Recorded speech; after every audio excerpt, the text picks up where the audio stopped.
지난 시간에 바울은 로마 전역에 로마 교인들의 믿음의 소문이 파다하여 하나님께 감사하였다라고 말씀드렸습니다.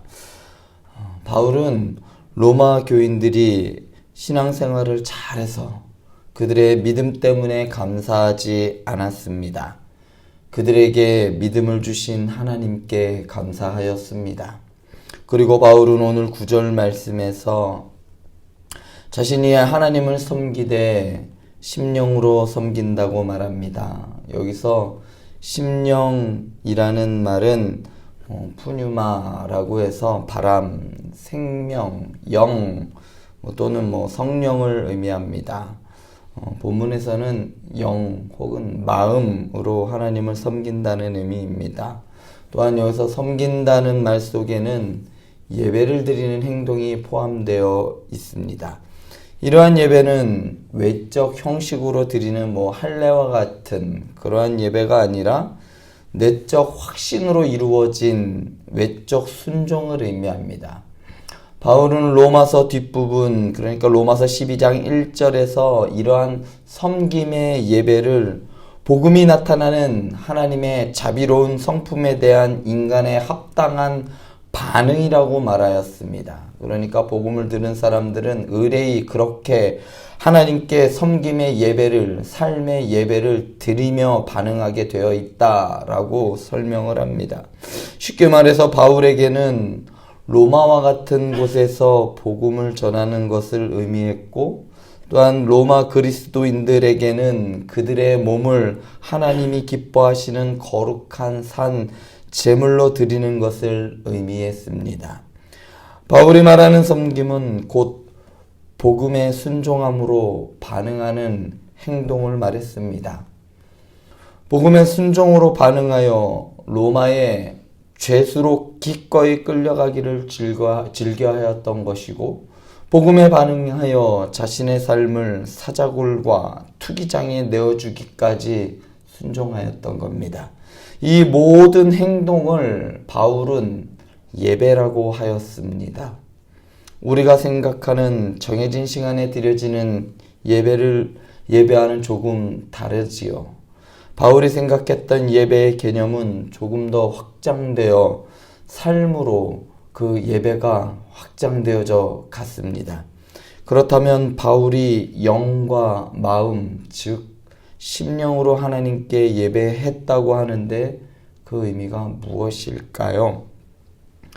첫째, 바울은 위선적이지 않았다라는 의미입니다. 소위 말해 외식하지 않았다라는 의미입니다. 마태복음 6장 1절에 보면 사람에게 보이려고 그들 앞에서 너희 의를 행하지 않도록 주의하라. 그리하지 아니하며 하늘에 계신 너희 아버지께 상을 받지 못하느니라. 예수님이 계시던 당시에 바리새인과 서기관을 비롯해 사두개인 등 많은 기득권층에 있는 사람들이 위선적으로 행동했습니다. 그들은 자신의 기득권을 위해서 신앙도 믿음도 얼마든지 그들은 타협할 수 있었습니다. 자신의 이익을 위해서라면 성전을 시장바닥으로 혹은 환전소로 얼마든지 만들어버릴 수 있었습니다. 겉으로는 하나님께 영광을 돌리는 척하면서 마음으로는 자신의 영광을 추구하는 사람들이 많았습니다. 그러나 바울은 달랐습니다.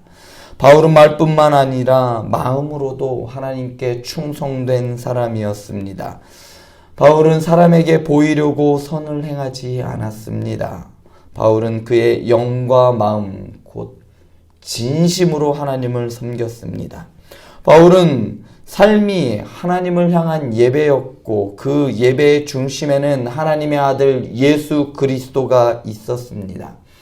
그렇기 때문에 바울은 선교사로서 전심으로 성실하게 그리고 전심을 다해 행한 그의 모든 수고의 중심에는 하나님의 아들 예수 그리스도의 복음이 있었던 겁니다. 그러니까 이 말은 이런 뜻입니다. 바울이 그토록 마음과 정성을 다해 하나님을 섬길 수 있었던 것은 복음 때문이라는 겁니다. 하나님의 아들 예수 그리스도의 복음 때문에 모든 고난과 고통 가운데서도 하나님께 예배할 수 있었던 겁니다. 바울은 최선을 다해 하나님께 예배했던 사람입니다. 단지 정해놓은 시간에 뿐만 아니라 그의 삶이 하나님의 말씀에 반응하여 순종했던 사람이란 말입니다. 결국 우리 행복한 교회가 추구하고 바라보고 있는 삼위일체 예배 공동체가 이런 예배자를 세워가는 것이 아닐까 싶습니다. 삶 가운데에서 말씀에 반응하면서 그 말씀을 따라 순종하는 사람들, 이것이 바로 삶이 예배인 사람들입니다.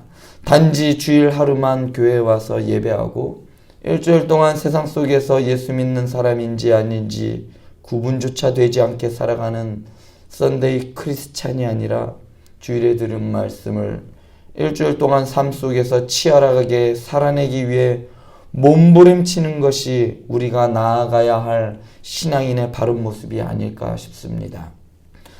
만약에 여러분들의 자녀들이 일주일 내내 게임만 하다가 딱 하루만 학교를 가면서 서울대학을 목표로 하고 있다고 하면 여러분들은 그러한 자녀에게 뭐라고 말하겠습니까? 밤낮이 바뀌어 게임만 하다가 정신없이 얘가 어떻게 된 거 아니야? 이렇게 말하지 않겠습니까?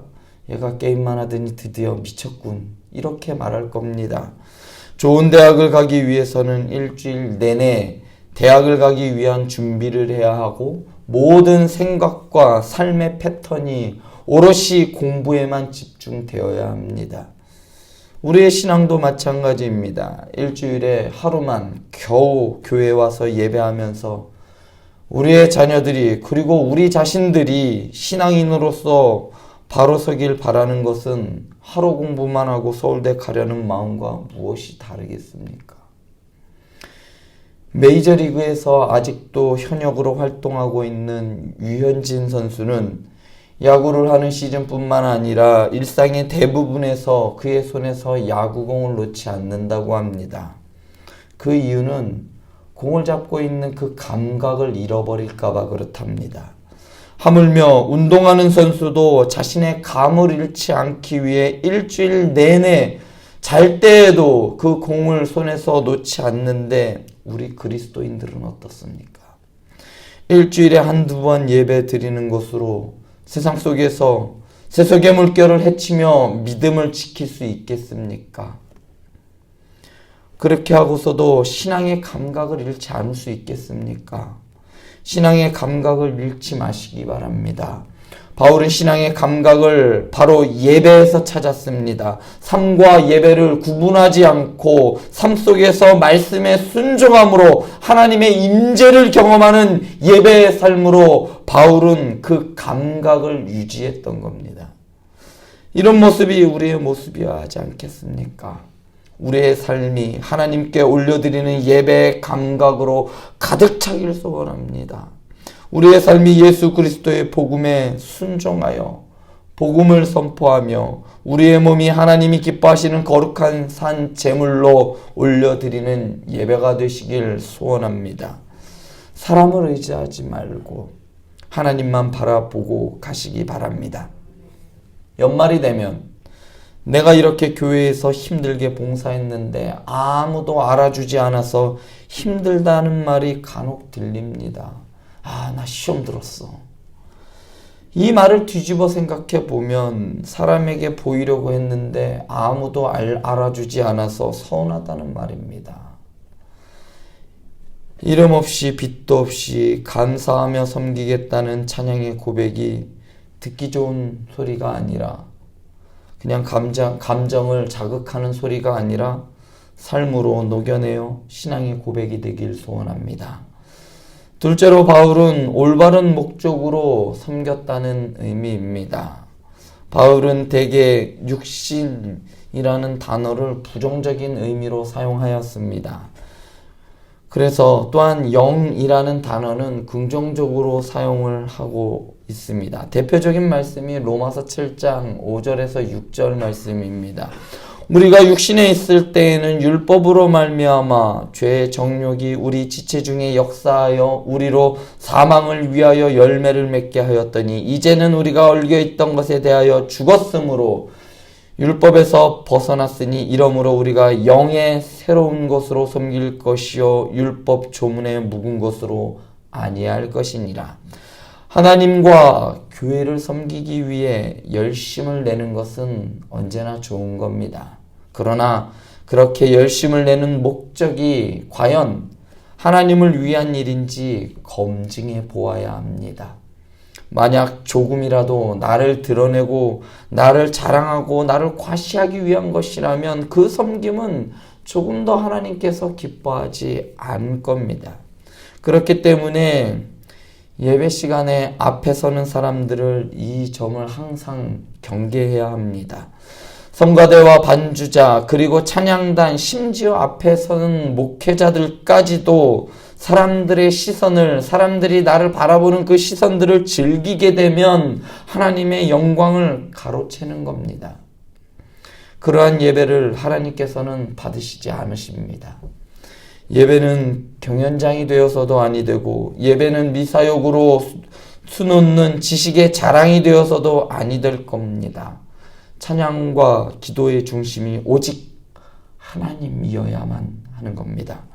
올바른 목적으로 하나님을 섬기는 자들은 하나님을 섬기는 것 때문에 겪는 그러한 어려움을 손해보았다라고 이야기하지 않습니다. 그러니까 교회 나와서 내가 조금 손해보는 것 같아. 내가 교회 가서 이번에 직장에서 조금 힘들게 됐어. 어렵게 됐어. 내가 좀 손해보는 것 같아. 라고 이야기하지 않는단 말입니다. 그래서 바울은 이렇게 고백할 수 있던 겁니다. 내가 달려갈 길과 주 예수께 받은 사명 곧 하나님의 은혜의 복음을 증언하는 일을 마치려 하면은 나의 생명조차 조금도 귀한 것으로 여기지 아니하노라. 바울은 그리스도 안에서 온 마음을 다하여 예배하는 하나님이 자신의 증인이라고 하였습니다. 내가 이렇게 온 마음과 정성을 다하여 중심을 다하여 하나님께 예배드리는 것을 하나님이 아셔. 자신이 그토록 복음을 위해 모든 고난과 고통을 당하며 순종으로 드린 그 예배를 받으시는 하나님께서 자신의 증인이라고 말하는 겁니다. 내 심령으로 섬기는 하나님이 나의 증인이 되거니와. 바울에게 있어서 사람들의 시선은 중요하지 않았습니다. 저 사람들이 나를 어떻게 보던지 바울은 사람에게 인정받기 위해 일하지 않았습니다. 바울의 신경은 온통 하나님께 집중되어 있었어요. 그래서 주님만 하시면 됩니다. 주님이면 충분합니다. 주님만이 나의 증인입니다. 바울은 지금 이 고백을 오늘 본문 말씀 가운데 하고 있는 겁니다. 여러분들의 증인은 누구입니까? 예배 시간에만 하나님이 함께 하시고 예배 밖에서는 하나님의 시선이 따갑지는 않습니까? 혹시 하나님이 지켜보신다는 것이 부담스럽지는 않습니까? 바울은 하나님이 자신을 눈동자와 같이 지켜보고 계시기 때문에 부담스러웠던 것이 아니라 그의 위로가 되었던 겁니다. 수많은 고난과 고통과 죽음의 위협 속에서 사람들은 자신이 당한 그러한 고통을 아무도 알아보지 못해도 아무도 알아주지 않아도 하나님께서 아시는 것이 그에게는 위로가 되었단 말입니다. 그렇기 때문에 바울은 그의 삶으로 하나님을 초대하여 삶의 예배로 살아갈 수가 있던 겁니다. 사랑하는 행복한 교회 성도 여러분, 바울과 같이 삶이 예배이고 예배가 곧 삶이 될 때 우리는 하나님이 나의 증인이 되심을 경험하게 될 겁니다. 사람에게 인정받으시고 싶으신가요? 아니요. 이제 행복한 교회 3일째 예배 공동체 구성원인 여러분들은 사람이 아니라 하나님께 인정받으며 그래 내가 보장해 내 마음 내가 알아 이런 약속의 음성을 들을 수 있는 사랑하는 행복한 교회 성도님들 다 되실 수 있기를 소원합니다. 기도하시겠습니다.